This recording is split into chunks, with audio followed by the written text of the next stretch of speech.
Hello guys, നമ്മളെ മറ്റേ prank ഒക്കെ ചെയ്യണ മണവാളിനതാ ഓൻ ഈ പോലീസ് സ്റ്റേഷനിൽ അതേമാതിരി ജയിലിൽ കയറാൻ നേരത്ത് ഇങ്ങനെ ചിരിച്ചു നിൽക്കുക. അപ്പൊ ഈ ആൾക്കാർ ഓരോ റിയാക്ഷൻ കണ്ടങ്ങള് എന്താണ് നിയമത്തിന് പിണറായി വിജയൻ എന്താ പറ്റിയെന്നൊക്കെ അതിന്റെ ഒരു ആവശ്യമില്ല.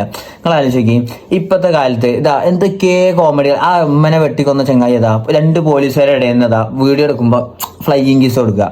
പിന്നെ അതേമാതിരി മറ്റേ ബോച്ചനെ ഡബിൾ മീനിങ്ങിൽ സംസാരിച്ച് കുന്തി ദേവിനെ എന്തെങ്കിലും ഇങ്ങനത്തെ ഒരു അറസ്റ്റ് ഇതിന്റെ മുമ്പ് എന്തെങ്കിലും ഉണ്ടായിരുന്നു അതേമാതിരി തറച്ച. പിന്നെ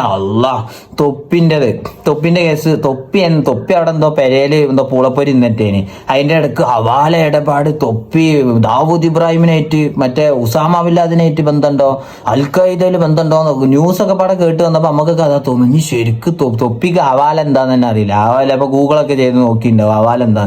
പിന്നെ വേറൊരു മൊണ്ണതാ ഗ്രീഷ്മനെ ഇറക്കാൻ നിൽക്കണേ മറ്റേ ഏതൊരു മൊണ്ണ അഡ്വക്കേറ്റ്. ആ അഡ്വക്കേറ്റിനൊക്കെ ഈ വീഡിയോ കാണുകയാണെങ്കിൽ ഒന്ന് അയച്ചു കൊടുത്തേക്ക്. ഇവളെ ഈ ശിക്ഷ കഴിഞ്ഞെങ്ങാനും ഇവളെ തൂക്കി കൊല്ലാതെ ഈ കേരളത്തേക്ക് ഇനി ഇറങ്ങിയിട്ടുണ്ടെങ്കിൽ ഉണ്ടാകുന്ന സംഭവം പറഞ്ഞത് 1 മാസത്തിന്റെ ഉള്ളിൽ ആരെങ്കിലും പോയിട്ട് ഓളെ തട്ടും. എന്നിട്ട് ആ ചോരി നമ്മളെ കൊണ്ട് കാണാൻ വയ്യ.